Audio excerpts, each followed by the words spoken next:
আজকে একদম সহজভাবে টিফিনের একটা রেসিপি শেয়ার করতে চলে এসেছি। আর তার থেকে বড় কথা, এই রেসিপিটা আপনারা আগে থেকে বানিয়ে ফ্রিজে রেখে দিতে পারেন। যখন বাচ্চাদের স্কুলে যাওয়ার সময় টিফিন দেওয়ার তাড়াহুড়ো থাকে, খুব সহজে রেসিপিটি কিন্তু বানিয়ে দিতে পারবেন। সেই জন্য স্কিপ না করে সম্পূর্ণটা দেখার অনুরোধ রইল। এখানে আমি 3 থেকে 4টি আলু আগে থেকে সিদ্ধ করে রেখে দিয়েছিলাম। সেই আলুটাকে ভালো করে একটা গ্রেটার নিয়েছি, নিয়ে ভালো করে গ্রেট করে নিয়ে নেব। এতে করে কি হবে, বড় বড় কোনো চান্স থাকবে না। আর যদি হাত দিয়ে ভালো করে ম্যাশ করে নেন, সেক্ষেত্রে একটু খেয়াল রাখতে হবে যেন কোনো চান্স না থাকে। তো এইভাবে সমস্ত আলুটাকেই আমি গ্রেট করে নিয়েছি, নিয়ে ভালো করে গ্রেটারটা তুলে নেব। নিয়ে সমস্ত আলুটা নিয়ে নেব, নিয়ে এর মধ্যে কিছু অল্প উপকরণ মেশাবো।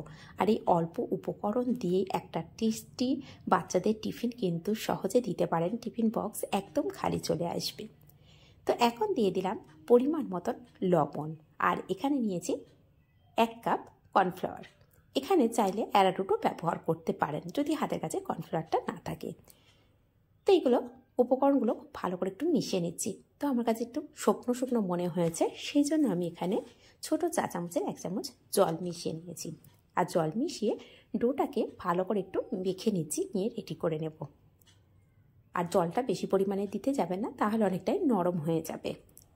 তো এইভাবে ডোটা আমার রেডি করা হয়ে গেছে। এখন হাতটাকে পরিষ্কার করে হাতের মধ্যে সামান্য একটু তেল মেখে নিলাম, নিয়ে ছোট ছোট বল করে নিচ্ছি। দেখুন, বলগুলো নিয়ে এক এক রকমের সাইজ করে নেওয়া যায়।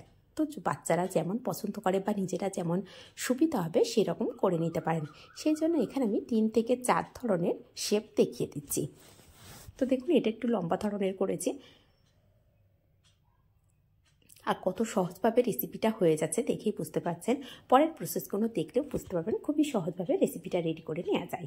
তো কোনোটা বল রেডি করছি, আর এটা দেখুন একটু বলগুলো গোল করে নিয়ে হালকা একটু চ্যাপ্টা করে দিচ্ছি।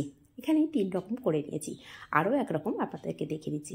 এটা দেখুন একদম মাশরুমের মতো দেখতে লাগছে। তো যখন আমি রেডি করছিলাম টিফিনের রেসিপিগুলো, সেই সময় এখানে গ্যাসের উপরে একটা প্যান বসিয়ে তার মধ্যে পরিমাণ মতো জল দিয়ে জলটাকে ফুটতে দিয়েছিলাম। যখন খুব ভালোভাবে ফুটে গেছে না জলটা, ঠিক সেই পর্যায়ে সমস্ত এই যে বলগুলো রেডি করেছি সমস্তটাই দিয়ে দিয়েছি। দিয়ে ভালো করে এখন ফুটিয়ে নেব। আর এইটা সময়টা সঠিক বলা যাবে না, যখন দেখবেন ওপরের দিকে এই বলগুলো ফুলে ওপরের দিকে উঠে আসছে, তখন বুঝতে হবে যে একদম পারফেক্ট হয়ে গেছে। এখন দেখুন ভালোভাবে ফুটে গেছে আর অনেকটা গাজা গাজা ধরনের হয়ে গেছে। সেই জন্য ফ্লেমটাকে লো করে আমি দেখিয়ে দিচ্ছি যে কতটা উপরের দিকে উঠে এসেছে। যখন দেখবেন এইভাবে উপরের দিকে উঠে এসেছে, একদম পারফেক্ট হয়ে গেছে, সেই সময় ঠান্ডা জলের মধ্যে একটু তুলে নিতে হবে। তো জলের মধ্যে থেকে আবার আমি জলটা ঝরিয়ে সাইড করে রেখে দেব। এদিকে গ্যাসের উপরে একটা কড়া বসিয়ে দিয়েছি, দিয়ে তার মধ্যে দিয়ে দিয়েছি 1 টেবিল চামচ তেল আর 1 টেবিল চামচ রসুন কুচি করে নিয়েছিলাম। নিয়ে সেটাকে দিয়ে একটু হালকা করে নাড়াচাড়া করে হালকা গোল্ডেন ব্রাউন করে ভাজা করে নেব। আর যেই দেখবো হালকা গোল্ডেন ব্রাউন ভাজা হয়ে গেছে, দিয়ে দেব চিলি ফ্লেক্স। চিলি ফ্লেক্সটা অবশ্যই নিজেদের বাচ্চারা কেমন পছন্দ করে ঝালটা, সেটার উপরেই নির্ভর করবে। দিয়ে দিলাম 1 টেবিল চামচ ভিনিগার, 1 টেবিল চামচ সয়া সস।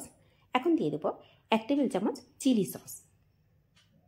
আর এখানে যদি হাতের কাছে তিল থাকে, অবশ্যই যখন রসুনটা হালকা গোল্ডেন ব্রাউন হয়ে গেছে না, ঠিক সেই পর্যায়ে একটু 1 টেবিল চামচ তিল দিতে পারেন। এতে করে খেতে ভীষণ টেস্টি হয়। তো আমার কাছে বেশি ছিল না, শুধু গার্নিশিং করার জন্য সামান্য একটু রেখে দিয়েছি। আর এখানে আমি দিয়েছি 1 টেবিল চামচ টমেটো কেচাপ, দিয়ে ভালো করে একটু মিশিয়ে নিচ্ছি। এখন এই টিফিনের যে রেসিপিগুলো রেডি করেছি নাস্তাটা, সেটা কিন্তু সম্পূর্ণ দিয়েছি। আর বলসগুলো দেখুন কতটা সফট হয়েছে, আমি হাতে নিয়ে কিন্তু দেখিয়ে দিচ্ছি। আর কোথা থেকে দেখছেন কমেন্ট করতে কিন্তু একদমই ভুলবেন না। যদি এটা ফেসবুক থেকে দেখে থাকেন, পেজটিকে অবশ্যই ফলো করে রাখবেন। আর যদি এটা ইউটিউব থেকে দেখে থাকেন, চ্যানেলটিকে সাবস্ক্রাইব করে পাশে থাকা বেল আইকনটি প্রেস করে রাখবেন।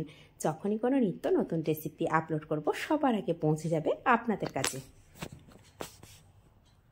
তাহলে দেখতেই পেলেন কত সহজে কম সময়ের মধ্যে রেডি করে নেওয়া যাচ্ছে। আর যদি আগে থেকেই বলসগুলো রেডি করে রাখেন, তাহলে তো রেখে ফ্রিজে যদি কন্টেনারে করে রেখে দেন, এয়ারটাইট কন্টেনারে করে, যখনই বাচ্চার স্কুলে যাবে তাড়াহুড়োর সময়, গৃহিণীদের প্রচুর তাড়াহুড়ো থাকে সকালের দিকে, খুব সহজেই সসের মধ্যে একটু নাড়াচাড়া করে আপনারা সার্ভ করে দিতে পারেন বাচ্চাদেরকে। এটা খেতে ভীষণ টেস্টি হয়। একবার হলো বাচ্চাদেরকে এইভাবে বানিয়ে দিয়ে দেখতে পারেন।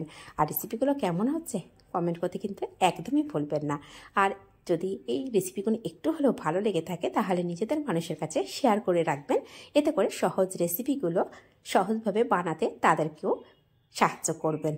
তো এখন দেখুন, আমি আগে বলেছিলাম আমার কাছে তিলটা বেশি ছিল না, সেই জন্য অল্প পরিমাণে তিল ছিল, সেটা ওপর দিয়ে একটু ছড়িয়ে দিচ্ছি, এতে করে দেখতেও ভালো লাগবে, খেতেও ভালো লাগবে।